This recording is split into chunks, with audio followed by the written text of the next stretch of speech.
Damos comienzo al webinar Plataformas Digitales, Participación Ciudadana y Lectura Crítica de Medios.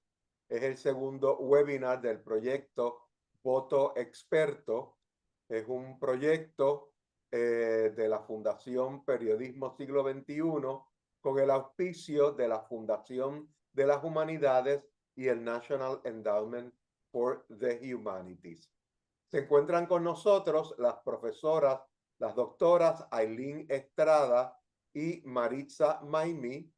La profesora Ailín Estrada posee un doctorado de la Universidad de Massachusetts en Amherst, y la doctora Maritza Maimí posee un doctorado en historia de la Universidad de Puerto Rico. Sin más preámbulos, los dejo en la tarde de hoy con las profesoras Ailín Estrada Fernández y Maritza Maimí Hernández. Profesora. Pues muy buenas tardes a todo el mundo. Estamos muy contentas de esta actividad esta tarde. Maritza, ¿tú quieres saludar? Sí, saludos, muy buenas tardes. Mi nombre es Maritza Maimí. Igual un placer estar compartiendo aquí con ustedes. Pues nuestra presentación, vamos a verla en pantalla.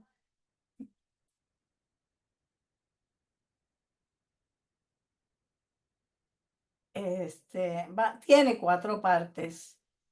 Tiene una parte que serán los objetivos, la segunda parte, los conceptos y nociones que queremos discutir. La tercera parte es un pequeño ejercicio y la cuarta parte son las conclusiones. Los objetivos son 2, son 3, ¿verdad? Sí. Son 3, perdón. Compartir con los participantes nuevas concepciones sobre participación ciudadana, formas de activismo, usuarios de plataformas digitales y alfabetización mediática. El segundo objetivo es compartir con ustedes los resultados de una pequeña investigación piloto relacionada con un caso de activismo político en Puerto Rico. Y el tercer objetivo es realizar con ustedes un ejercicio de lectura crítica de medios. Vamos a empezar con la noción de participación ciudadana. Sí, esta noción es importante y fundamental para esta presentación por lo siguiente, que en las sociedades con un ordenamiento democrático, todas las personas que se consideran como ciudadanas, tienen unas responsabilidades, tienen unos deberes. Algunos son, pues, participación activa, tomar decisiones fundamentales dentro de esa sociedad y seleccionar a los dirigentes, pues, de ese espacio democrático. Para poder ejercer una participación ciudadana eficaz, es importante tener acceso a la información, y en esta coyuntura, ¿verdad?, histórica en la que vivimos, obtenemos información a través de las redes de comunicación, las tecnologías de comunicación, que son variadas y diversas. Pero para poder hacer un uso efectivo de esa información y poder ponerlo en valor en función de nuestra participación como ciudadanos y ciudadanas, es necesario desarrollar unas herramientas, ¿verdad?, que se obtienen mediante una capacitación y una educación, que vamos también a compartir algunos de esos rudimentos en esta presentación. El concepto de participación ciudadana ha sido definido por la Organización de las Naciones Unidas en 1981 como la actuación de la gente en la creación de estructuras políticas que afectan sus vidas, así como los procesos de toma de decisiones que le dan forma al desarrollo de sus comunidades. En esta coyuntura histórica, donde tenemos también unos medios de comunicación digital, la Organización de las Naciones Unidas también ha definido más recientemente, en el 2013, ha creado una noción sobre participación ciudadana en la era digital. Y esta la define de la siguiente manera: es el proceso de involucrar a los ciudadanos a través de las tecnologías de información en la formulación de políticas, la toma de decisiones y el diseño y la presentación de servicios, de manera que sea participativa, inclusiva y deliberativa. Nosotras, Ailín Estrada y esta servidora, en un proceso de reflexión precisamente sobre estas definiciones que provee la Organización de las Naciones Unidas, así como otros autores, hemos llegado a la siguiente definición también que nos parece un tanto útil sobre la participación ciudadana en la era digital. Hemos definido de la siguiente manera: es el uso que hace la gente de las tecnologías digitales y las herramientas de Internet para interactuar entre sí, con la comunidad y con los gobiernos, con el fin de intercambiar ideas, debatir y tomar decisiones en los procesos políticos, sociales y cívicos. Ahora les quiero hacer una pregunta a ustedes que están aquí acompañándonos. Vamos a mirar estas caracterizaciones, ¿verdad? Estas actividades que pueden y han sido identificadas por los expertos y expertas en estas materias que realizan las personas, ¿verdad? Como parte de su actividad política. Me gustaría que las revisáramos y que ustedes, bueno, luego levanten la mano y me digan con cuál de estos números ustedes se identifican mayormente. Vamos a ver la primera, la primera tipología. Son actividades que hago solo por internet y por cuenta propia. Las hace usted para apoyar una causa política o social y que estas actividades le toman poco tiempo y esfuerzo. Ejemplo, eso es darle like, share, comentar, participar de acciones digitales como por ejemplo las de change.org, por ejemplo hacer email, participar de emailtons, ¿verdad? Que se hacen mediante alguna organización o grupo comunitario. Sí, ese es un tipo de actividad. La segunda son actividades individuales que usted hace por su propia iniciativa, en su espacio privado o en su comunidad, que no responden al trabajo organizado de ninguna institución y que se basan en su ética o política particular. Un ejemplo claro de esto es las personas que se dedican a rescatar por cuenta propia animales de la calle, ¿verdad? Eso es una actividad que usted hace en su tiempo, nadie le dijo que lo hiciera y lo hace porque usted siente, ¿verdad?, que tiene un compromiso social o ético. La tercera caracterización que tenemos son actividades que usted hace con un grupo de personas. Puede hacerse dentro del espacio de alguna organización, sea comunitaria, no gubernamental, una organización sin fines de lucro y tiene como objeto ayudar en alguna causa de su interés y que requieren tiempo y esfuerzo de su parte. Por ejemplo, un ejemplo claro es, por ejemplo, cuando la organización Scuba Dog Society organiza la limpieza internacional de costas, ¿verdad? Que la hace todos los años y usted se activa y todos los años usted está activo, activa en esa organización. Eso es un ejemplo, pueden existir muchos otros.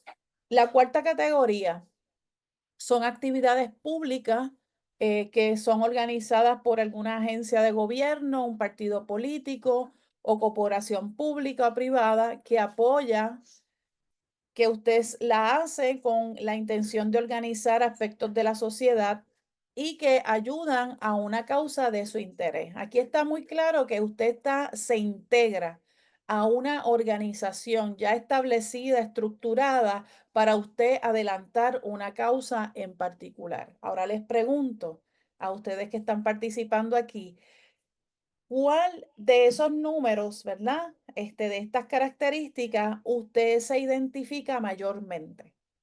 Y le pueden prender su micrófono y decirnos. En mi caso, mi nombre es María Julia. En mi caso, he participado de las 4 que mencionas, pero mayormente con la 2 y la 1. Ok. La 2 y la 1. Y entre la 2 y la 1, ¿cuál es la que mayormente hace? La 2. La 2. Muy bien. Gracias, María, por compartirnos eso. ¿Y qué nos Ok. dice Israel? Yo estoy en la 1. Usted está en la 1, Israel.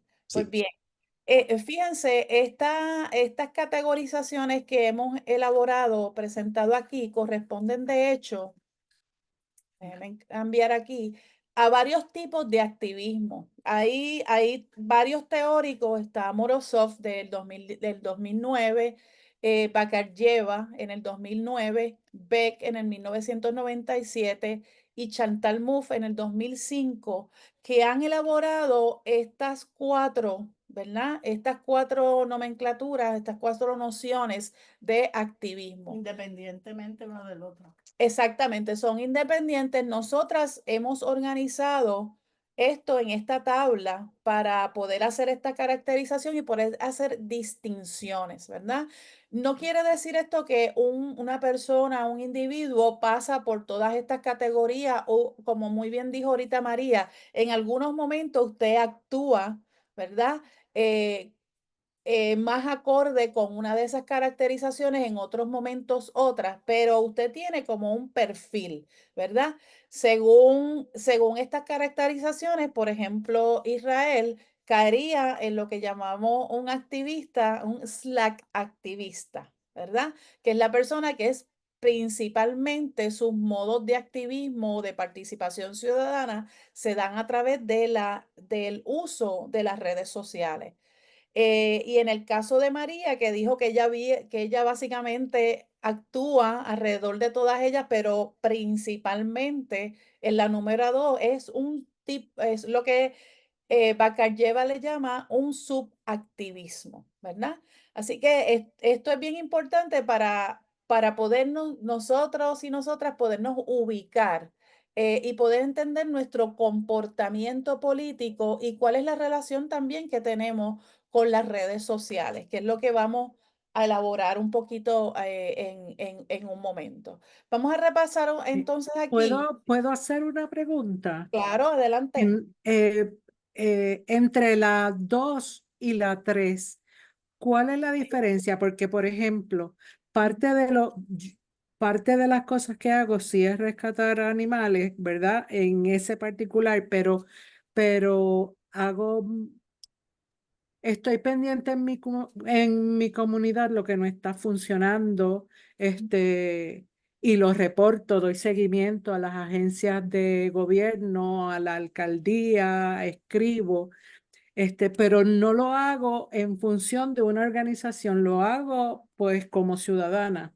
Y Bueno, pregunto si sigue siendo considerada como una actividad, o sea, ¿cuál es la distinción entre la 3, por ejemplo, y la 2 en pues, relación con eso que hago? y muchas gracias, María, por la pregunta. Precisamente en la elaboración que usted hace está la respuesta. Y usted hace una distinción de que esas actividades que usted ejecuta no se hacen bajo el amparo de ninguna organización, ni ningún grupo, ¿verdad? Establecido. Usted las hace por iniciativa propia. Y a pesar de que usted da cuenta a las autoridades estatales, ¿verdad? O algún funcionario o funcionaria, usted está haciendo eso no como parte de un grupo organizado, ¿verdad? Sino lo está haciendo por el compromiso que usted siente Como con individuo. su comunidad. Es una actividad individual. Aileen, ¿querías añadir algo aquí? No, solamente eso, que la diferencia es que en el subactivismo son actividades individuales que usted hace en su comunidad o en cualquier espacio privado. El subpolítico, pues ya usted está dentro de un grupo, como parte de un grupo. Exacto. Ok. Entendido, María. Bien. ¿Alguna otra pregunta? Ya no se mueve, yo no puedo esperar por una comunidad se mueva para hacer lo que hay que hacer. Así mismo es, así Exacto. mismo es. Exacto, la entendemos, muchos estamos en esa. Bien, pues continuamos. Bueno, es importante hacer esa elaboración, ¿verdad? Que es teórica, y que nos permite tal vez como entendernos, ¿verdad? De qué manera nosotras actuamos, ¿verdad? Socialmente. Y fíjense que para esto nosotras necesitamos información, ¿verdad? De cuáles son las necesidades que hay en nuestra comunidad y tal vez cómo resolver esas situaciones. Y entonces vamos a pasar entonces a la otra parte, que es la de la educación, que entonces la compañera Eileen Entrada va a ir elaborando. Pues entonces, ahora vamos a explicar el aspecto, como nosotros lo hemos aprendido, lo hemos visto, lo hemos estudiado, de los medios de comunicación. Vamos a hablar del ecosistema mediático. Ahora no hablamos de los medios, ahora hablamos de un ecosistema mediático. Y el ecosistema mediático se ha definido como el espacio metafórico donde las tecnologías de información, las antiguas y las modernas, convergen y se combinan entre ellas y con el ser humano en constantes dinámicas de interacción. O sea, todas esas relaciones que hay en la conectividad, en la conexión entre las redes, los medios, las computadoras, todos los satélites, todas las tecnologías y los seres humanos, a ese espacio, a ese entorno se le llama el ecosistema mediático. ¿Qué pasa? Que en ese nuevo ecosistema mediático ha surgido una nueva subjetividad, a lo que un filósofo francés llamado Bruno Latour, en el 2005 llamó actor red. Y él desarrolló toda una teoría de lo que es el actor red. Entonces, fíjate que implica lo que ya hemos dicho, que hay comunicación en red, que se generan unas estructuras, es decir, unas relaciones entre las tecnologías y las personas, y entre las tecnologías y las tecnologías, entre las personas y las personas, y entre las tecnologías y las personas. Hay una inseparabilidad de la acción humana y no humana, y eso lo vamos a explicar más adelante. Están los artefactos tecnológicos, obviamente, todas las infraestructuras que se derivan de estas relaciones, están los lenguajes de programación, las normas, los códigos, las reglas sociales, hasta las semióticas sociales de los discursos. Implica toda esa relación tecnológica y social. Maritza Ramirez. Lo que no es, pues el actor red no es un elemento concreto o individual, sino el conjunto de las relaciones entre todos los elementos dentro de un contexto que generan una estructura en forma de red.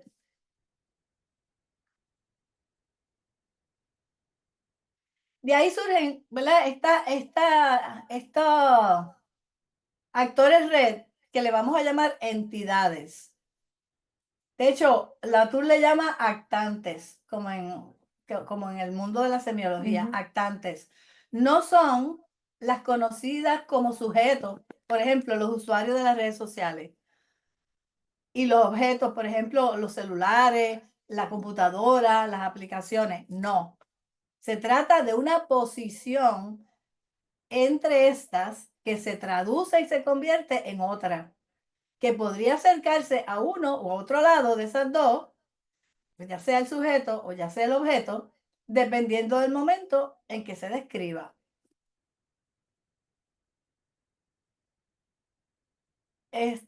Aquí vamos a hablar de cómo este es un trasfondo, ¿verdad? Que le sirve de fundamento a la lectura crítica de medios. La lectura crítica de medios, entonces, en este contexto histórico, es la capacidad y las destrezas humanas de expresión, interpretación, pero muy importante, de evaluación de mensajes mediáticos. De ahí surge, pues, obviamente, el lector o la lectora crítica de medios, que es toda persona, votante o no, o sea, cualquier persona que ha desarrollado las capacidades y las destrezas de expresión, interpretación y evaluación. Y mensaje mediático, pues obviamente es toda la comunicación difundida a través de tecnologías de información, tales como la televisión, la radio, los periódicos, todo, Facebook, YouTube, TikTok, todo lo que conocemos. Si es que nosotros lo que estamos viendo es, ¿verdad?, cómo uno se enfrenta a esos mensajes mediáticos con algún tipo de actitud evaluativa, ¿verdad?, que llamamos lectura crítica. Bueno, aquí empezamos a hablar ya de conceptos que son importantes, que tiene que conocer una persona que quiere ser un lector o una lectora crítica. El concepto de representación es un concepto muy importante, porque no es solamente un concepto, es una práctica. Es una práctica, como le llamaba Stuart Hall, de significación, perdón. Entonces, la representación es el uso del lenguaje, sean signos escritos, visuales, auditivos, digitales o no, para comunicarles a otras personas algo con sentido sobre el mundo. Los signos sustituyen o representan los objetos concretos, la gente, los eventos y hasta las cosas que percibimos y las que no podemos ver ni sentir o tocar de manera simple, y hasta las cosas ficticias que nunca hemos visto. Aquí tenemos un pequeño esquema, ¿verdad?, del que Eliseo es experto, porque es del mundo de la semiótica, que estamos hablando en realidad de unos sistemas de representación. En el primer sistema se correlacionan los objetos concretos, lo que sea, ¿verdad? No tienen que ser objetos totalmente concretos, pueden ser objetos ficticios, cosas que nos inventamos, con el conjunto de representaciones mentales que llevamos en nuestra cabeza. Por ejemplo, ese circulito que va hacia la cabeza de la chica, pues representa una concepción, ¿verdad? Una construcción, una representación de la realidad del árbol, pero también hay una representación simbólica del árbol escondida en la palabra árbol. Ese es un segundo sistema de representación que lo que hace es que correlacione entonces las representaciones mentales con el conjunto de signos de nuestro lenguaje para comunicarnos con otros. Así es que nosotros estamos constantemente en esa práctica de significación. Y cada vez que escribimos algo o hacemos un video y lo subimos a TikTok, o un periodista escribe una noticia, lo que está haciendo es seleccionando, ¿verdad?, unos significados dentro de unos signos que va a utilizar. Son selecciones. Por lo tanto, la representación opera por proceso de selección de significado. Implica formas de marcar las cosas del mundo según mapas conceptuales y principios culturales de inteligibilidad que se exteriorizan entonces en el lenguaje. Nosotros dependemos de la cultura para hacer esos procesos, esas prácticas de significación.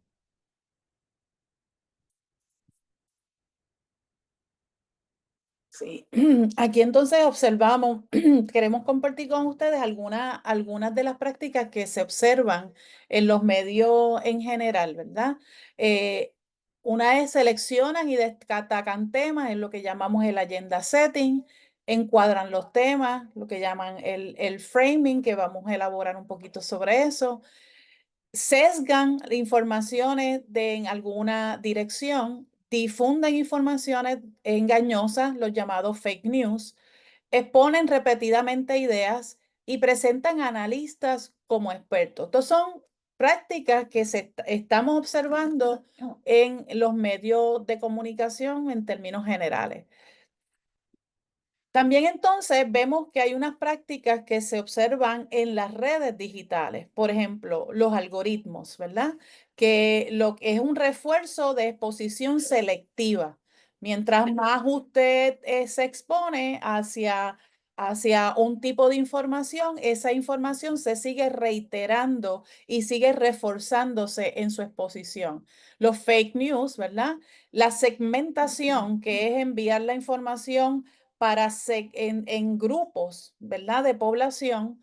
Lo que llamamos el slacktivismo, que hace un momento explicamos, la interacción simplista, directa e inmediata entre emisores y receptores, ¿verdad? No se profundiza sobre los asuntos. La viralidad es la capacidad para hacer una distribución inmediata y multitudinaria de una información. La vigilancia, porque hay unas restricciones también de contenidos y bloqueos, ¿verdad? Que los vemos con eso.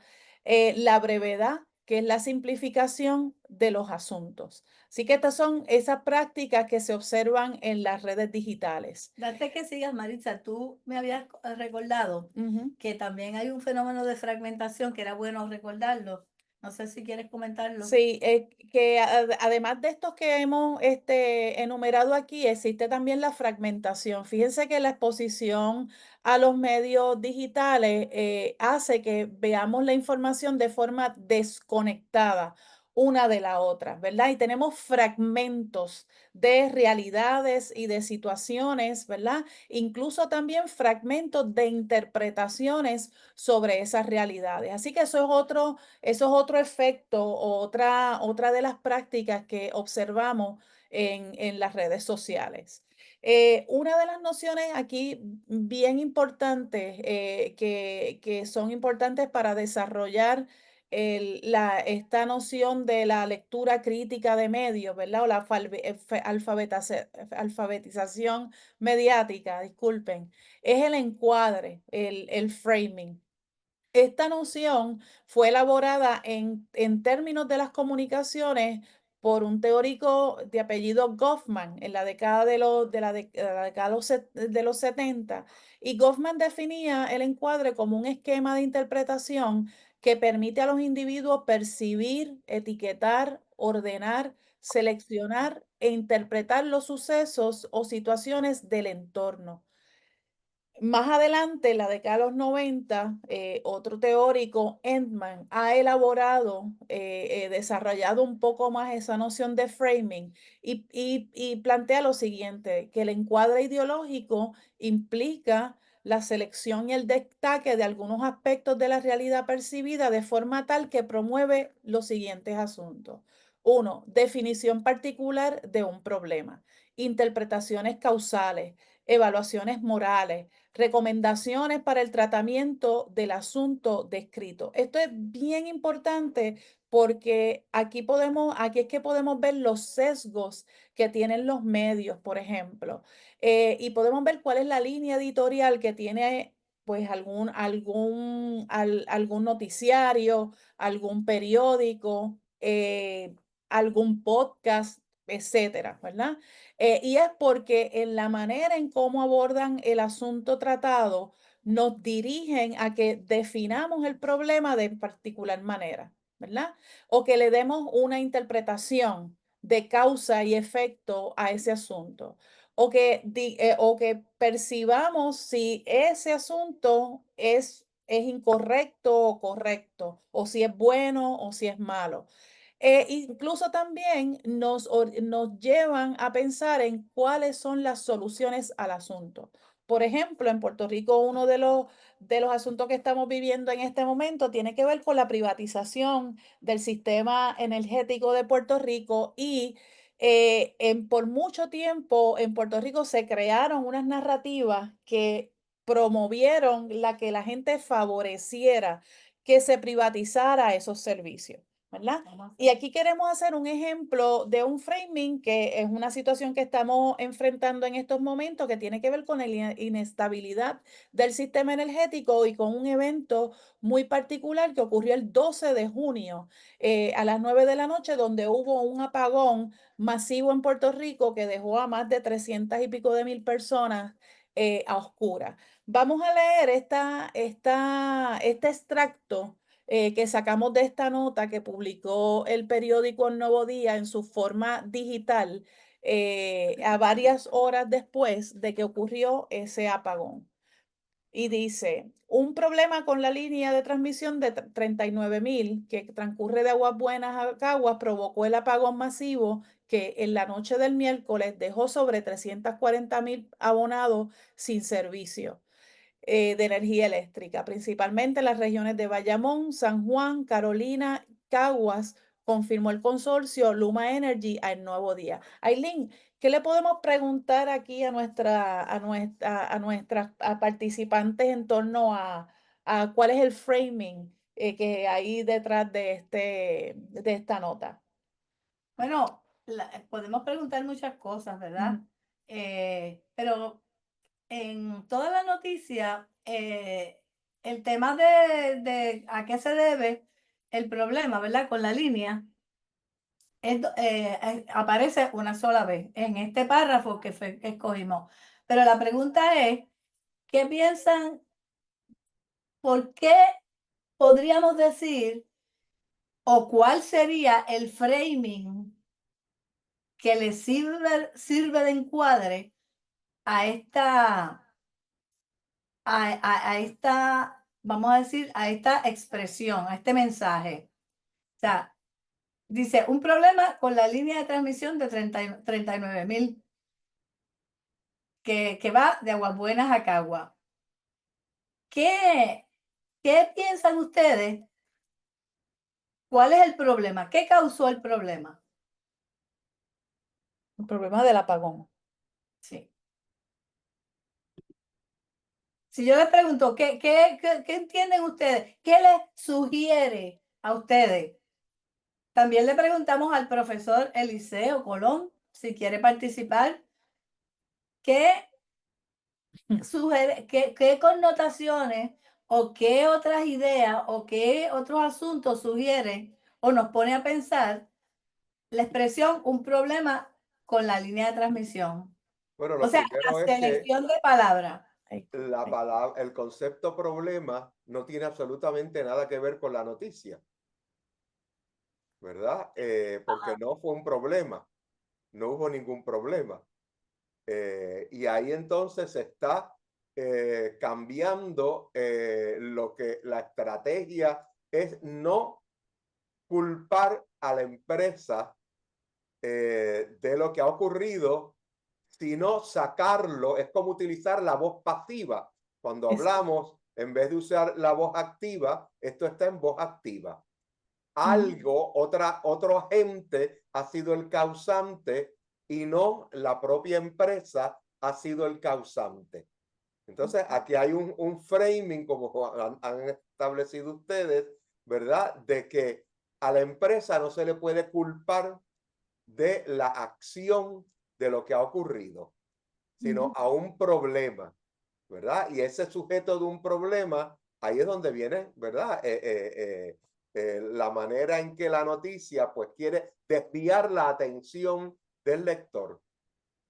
Eso sí, eso es interesante. Eso fue lo que nosotras pensamos también, porque dice que el problema está en la línea, pero no es en la línea, es que no ya tiene buen mantenimiento, es que por muchos años se ha deteriorado, es que la empresa no se ha ocupado de arreglar las líneas. Entonces la línea es un objeto que está ahí, ¿verdad? Ya no tiene la culpa. Inanimado. Es inanimado, no tiene la No tiene culpa voluntad. que dejó de transmitir. Entonces, por eso, obviamente aquí nos está encuadrando la noticia de tal manera que nos aleja del origen del problema. Exacto. Sí, porque la causalidad es básicamente indeterminada. No hay un sujeto que está detrás de la causa del acto, ¿verdad? Y entonces, pues no hay a quién responsabilizar porque fue la línea, ¿verdad? Que decidió dejar de operar en esa noche que nos dejó oscura. Ni un pajarito, ahí ni tampoco la vegetación. Ahí fue la línea. Exacto. Pues bien, muchas gracias, Eliseo.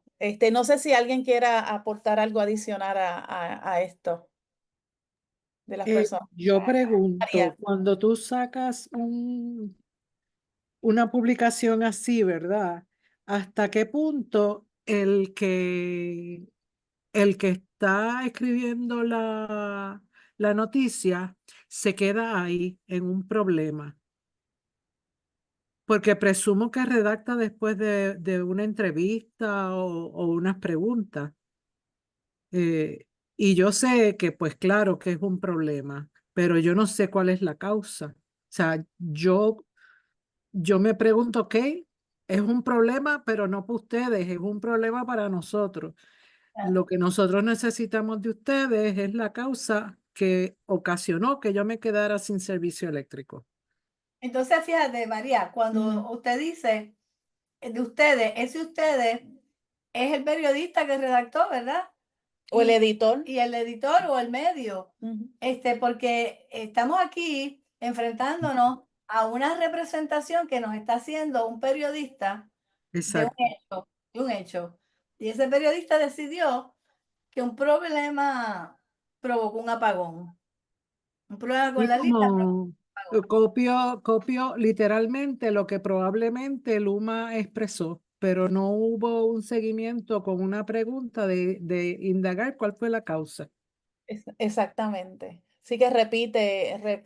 Ujú. Y yo sé que Israel está aquí, que él es, no sé si está todavía, que es periodista, pero yo sé que el periodista puede decir, bueno, eso ocurrió en ese momento y nosotros pues sacamos la noticia al momento y lo que se sabía era eso, que había un problema en la línea de transmisión. ¿Qué lo provocó? Pues a lo mejor no se sabía. Que debía haber no, informaciones de seguimiento que no encontramos, ¿verdad? No, Que no encontramos. O sea, uno entiende la situación compleja del periodista, ¿verdad? Desde el punto de vista de la narrativa periodística, qué es lo que va a decir, porque tiene una cantidad de líneas que puede usar y se tiene que salir rápido y de la forma más clara e inmediata. Y entonces, pues, lo que sale, ¿verdad? La selección de palabras, como quiera que sea, está dentro de un encuadre que nos permite quedarnos en la línea y olvidarnos de todo lo otro que hay detrás del problema. Ujú. Correcto. Sí. Seguimos entonces, ¿no? Sí. Bien. Es importante, fíjense que a pesar de que nos detuvimos un poco con el asunto del framing, hay otro conjunto de destrezas y nociones también que nos ayudan a poder ejercitar esas competencias que nos habilitan como lectores críticos de la información. Por ejemplo, o algo que es muy útil es identificar los elementos de la producción mediática, ¿verdad? Hacer un buen uso del tiempo del consumo de los medios, reconocer los géneros noticiosos, ¿verdad? No es lo mismo una nota, un hard news, que un soft news, que un artículo de opinión, que un artículo de análisis.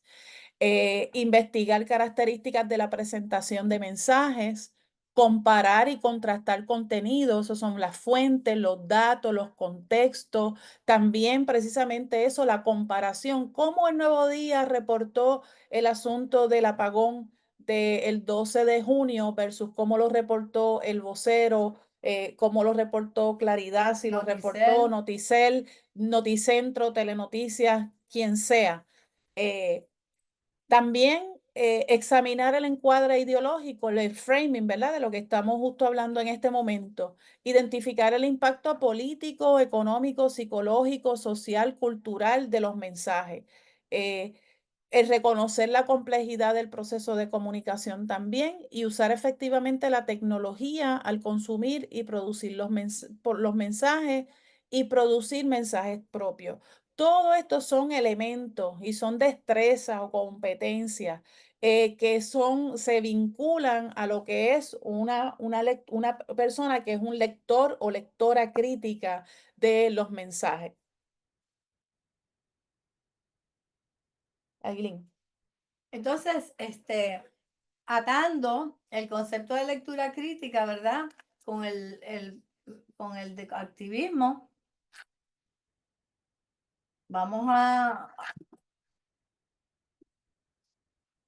¿Qué pasó? ¿De qué no se movía?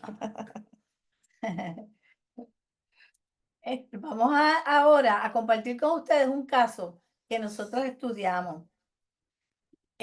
Nosotros hicimos una investigación y la presentamos en un congreso de la Latin American Studies Association, en donde examinamos lo que la recepción crítica, ¿verdad?, de un grupo de estudiantes y su activismo político, pero frente a la Junta de Supervisión Fiscal en Puerto Rico.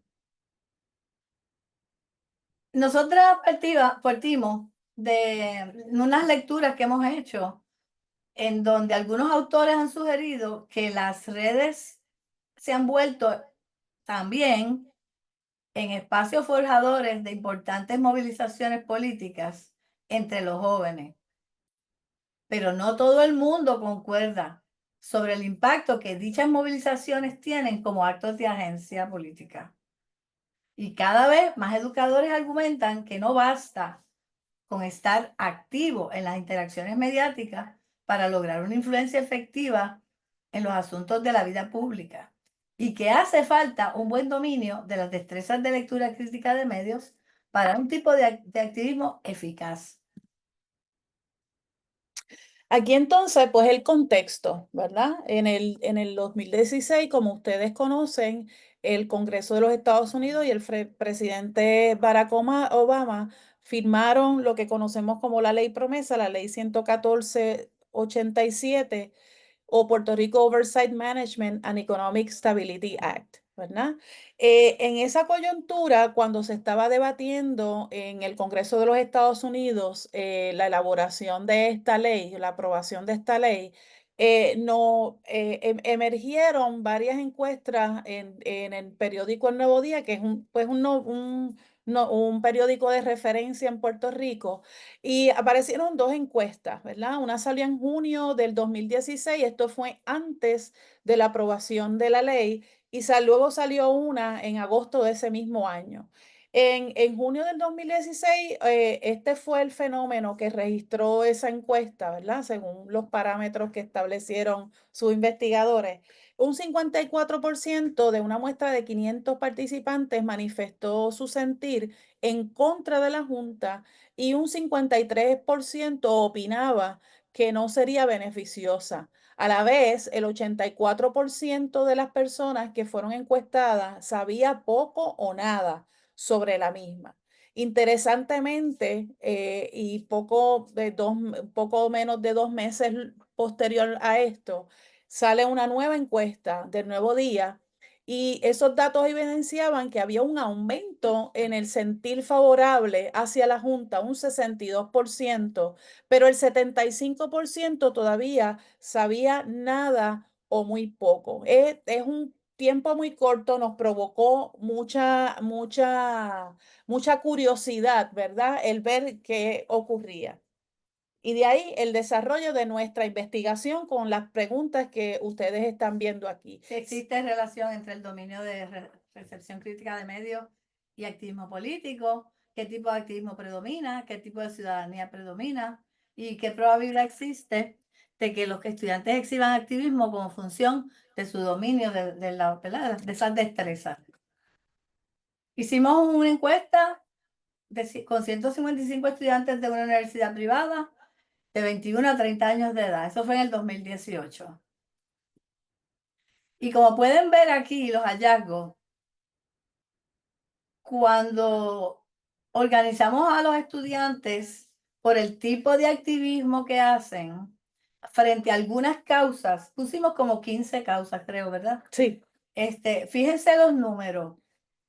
Nosotros pusimos abajo en un color como medio anaranjado, el número 7, la lucha contra la Junta de Supervisión Fiscal. Fíjense que 27 personas dijeron que estaban activos en las redes, ¿verdad? Como el tipo, el activismo, el número 1 de la tipología. Los demás, y todos los demás, estaban más activos en las redes sociales que en la política activa. Ahí los números son claros, o están selectivistas o están subactivistas. Y así mismo ocurre con las otras 7 causas que examinamos.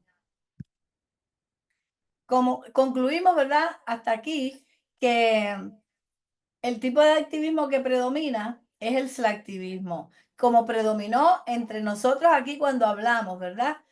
Que Israel y María, Israel dijo que estaba en el slacktivismo y María dijo que estaba en el subactivismo.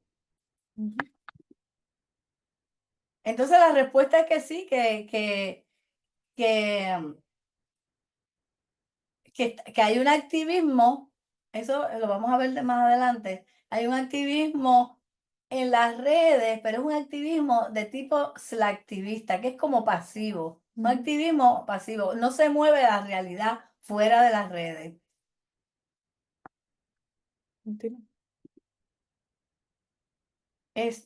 Yo quería, ¿verdad?, que termináramos ahora nuestra presentación para contestar preguntas y para que como conclusión decir que a nosotros nos interesa que como parte de nuestro proyecto fomentar la diversidad de medios y de voces, de fuentes, ¿verdad? Cuando buscamos en los medios de comunicación, que reconozcamos los sesgos propios, los periodistas y los no periodistas.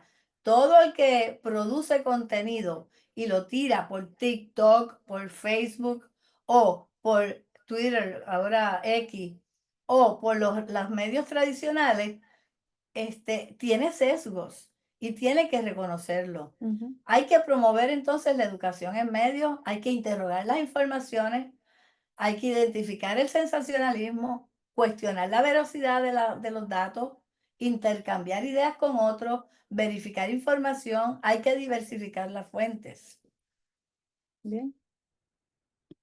Pues lo abrimos para Sí, que puedan hacer preguntas y y comentarios comentarios. sobre la experiencia de ustedes en este ecosistema mediático. Y ustedes, esta noción de de actores red, perdón, de actores red. ¿Alguna vez habían escuchado este concepto y cómo ustedes se sienten en relación a toda esta estructura de interacciones que se está dando en nuestro ecosistema mediático? Más allá de eso, yo lo que viendo la investigación que ustedes hicieron, me llevó a pensar cómo yo ato todo eso, y cómo se conciben ellos en relación como ciudadanos de un país. ¿Qué concepto tienen ellos de ser ciudadano en relación con todo eso? Porque yo hago una distinción, o tú eres residente o tú eres ciudadano, con lo que eso implica. Ciudadano es participar activamente en el día a día. Ser ciudadano no es ir cada 4 años a votar, ¿eh? Es Claro. todos los días, de una manera u otra, impactar desde lo más cercano, que es tu familia, hasta el país, ¿ves? Pero entonces, ¿cómo yo traduzco esos resultados a la concepción de ellos de ciudadanos? Sí, eso es una pregunta interesante. Nosotros también hicimos una clasificación del tipo de ciudadanía. No lo trajimos aquí, no tenemos los datos para presentárselo. ¿Te acuerdas, Sí, Maritza? de Los Beautiful. tipos de ciudadanía, Ujú. porque se ha también categorizado los tipos de ciudadanía. Las ciudadanías que son autoactualizantes, ¿verdad? Y las que son comprometidas, activas. Entonces, lo que se llama el Actualizing. self-actualizing, exacto, Ujú. que es difícil traducir eso, pero que es la auto, qué sé yo, yo no sé cómo traducirlo. Es la ciudadanía que, que conoce que hay unos principios básicos dentro de nuestro ordenamiento democrático que hay que seguir, pero las personas que viven ese tipo de ciudadanía, pues no se sienten tan responsables de realizar actos que muevan y ayuden a, a mejorar la sociedad, a tomar decisiones, a presentar ideas que puedan analizar las situaciones que están pasando, ¿verdad?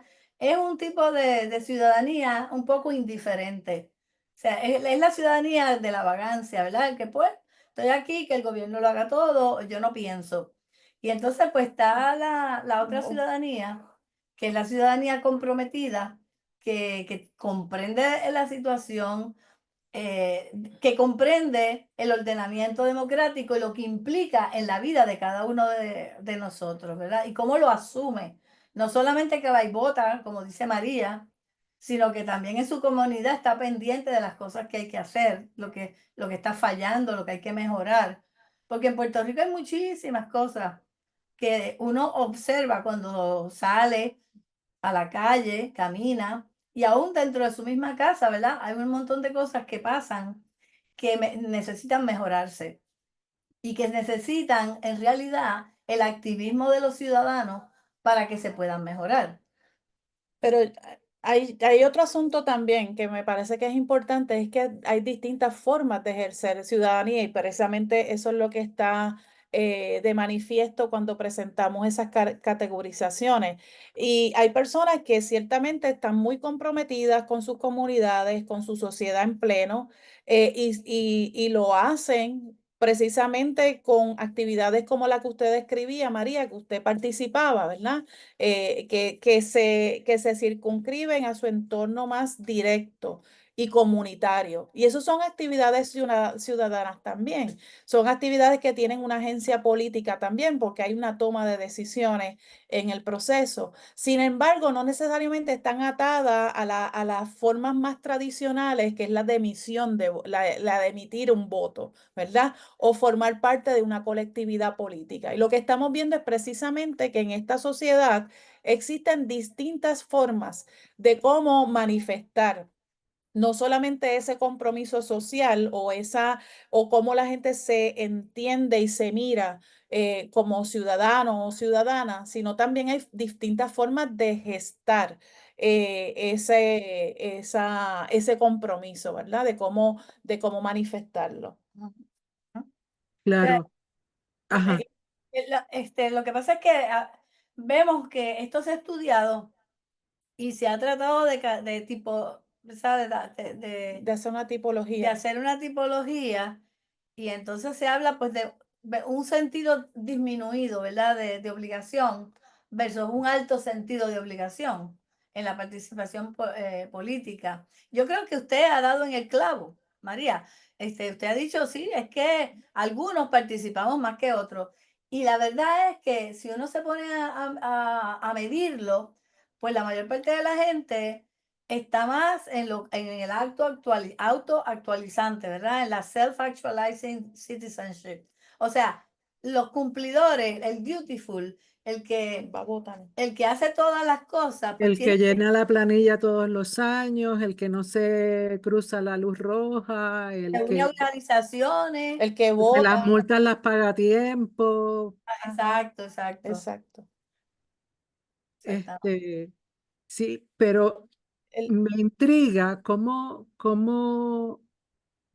esas clasificaciones que ustedes hicieron Ajá. van de la mano con, Con la lectura crítica. sí, y también en cuántos participan de una manera u otra más activamente en lo relacionado con la política. Digo, somos seres políticos, Sí. pero, pero en la política como lo define la mayoría de la gente, que es elecciones y todo lo demás. Sí, fíjate, la relación me voy a enfocar en la relación con la lectura crítica de medios. Nosotras pensamos, mira, se ha dicho que las personas con un dominio superior de las destrezas críticas de medios tienden a estar más activos y tienden a tener una ciudadanía más comprometida. Y nosotros queríamos ver eso. Entonces nosotros dijimos, bueno, si el dominio de de la lectura crítica de medios es un factor importante, vamos a ver cómo eso compara con otras características que tienen estos mismos estudiantes. Por ejemplo, su género, su ingreso, su ideología, su conocimiento, su conocimiento de, por ejemplo, de la Junta de Supervisión Fiscal, su exposición a los noticiarios, ¿verdad? Y el dominio. Cuando nosotras buscamos todas esas características y las medimos de una manera operacionalizada, de una manera específica que lo hicimos, nos encontramos que lo único que tenía una relación estadística positiva, significativa, era el dominio de la educación crítica, fíjate, de la lectura crítica. Los datos no los presentamos porque son números y es bastante complejo. Hicimos una regresión logística y no hay tiempo para explicar eso. Pero cuando metimos todas esas características en un programa estadístico que buscó la relación entre todas esas características y el activismo de nuestros estudiantes, encontró que el dominio de las relaciones de la educación para el dominio de la lectura crítica de medios estaba bien correlacionada con un activismo. Lo que pasa es que el tipo de activismo que encontramos fue el selectivista, que es el activismo un poco más vago, que está solitaria la persona en su casa o en su teléfono. O sea, que sí hay una relación entre una cosa y la otra, pero tienen razón los que cuestionan la efectividad. Nosotros no medimos efectividad porque eso es muy difícil de hacer, la efectividad, pero nosotros sí buscamos esa correlación entre esas dos variables. O sea, esa es la relación que encontramos. Aquellos estudiantes que mostraban un dominio superior de la lectura crítica de medios también estaban más activos. Pero el activismo era el selectivista. No sé Y si me eso imagi- te explica. y me imagino que tienen un dominio también o tienen en sí ya tienen ese pensamiento crítico que los apoya para dominar eh, la crítica de medios, ¿verdad? Sí, De sí, verlo. exacto. Y de hecho aún más que el hecho mismo de que tengan conocimiento sobre el tema. Esa característica fue indispensable según nuestros hallazgos. El dominio de destrezas de recepción crítica de medios y también la mayor exposición a distintos medios es un factor que fue muy valioso, ¿verdad? Y que se puede muy bien relacionar a esas formas de activismo. Sí, Bueno, yo quizás quiero escuchar más ir allá de ya, lo que dicen hablado. quiero Eh, que ir ya Ya estamos agradeciendo a las cerrando. profesoras, ¿verdad? Ya el tiempo se nos viene encima. Sí. eh, ¿Verdad? Ha sido creo que Sara acaba de a último momento enviar Una pregunta. una pregunta por el chat. No sé si Aileen o Maritza quiere responderle rápidamente. ¿Qué ocurre con las personas adultas o por grupos de edad? Si ven algún tipo de correlación o lo han trabajado. No, porque el estudio nuestro fue de estudiantes de 21 años a 30 y ¿cuánto? 30. A 30 años. No hemos hecho el estudio con grupos etarios más allá de eso. Y pues esta investigación pues la diseñamos, ¿verdad? Es criolla, ¿verdad? El modelo y la metodología de investigación es criolla, pero la podemos muy bien se puede utilizar, aplicar con otros grupos etarios también. De hecho, ahora mismo yo estoy diseñando una investigación con otra compañera que, que se llama Silvia Álvarez, pero es Ramos.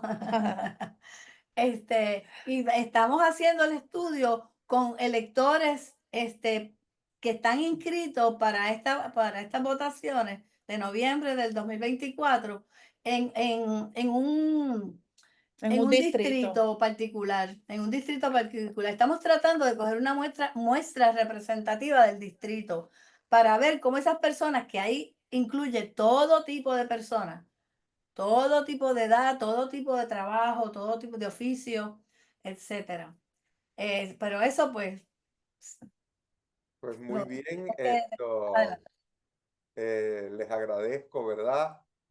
Tanto a la profesora Ailín Estrada como a la profesora Maritza Maimí y al público presente que hayan estado con nosotros durante esta hora, como el resto de los programas de Voto Experto, las entrevistas, el podcast, el otro webinar. Este webinar, pues, próximamente se subirá a las plataformas de Bonita Radio para que ustedes puedan consultarlo y volverlo a escuchar y volver a seguir, pues, la presentación que ellas hicieron, que yo estoy seguro que tal vez quisieran retomar y repasar un poco algunos de los conocimientos. Así que le agradezco, ¿verdad?, su presencia durante la tarde de hoy y muy buenas tardes. Que Muchas gracias resto bonito por día. este discusión y Gracias. presentación. Gracias a ustedes, buenas Gracias. tardes.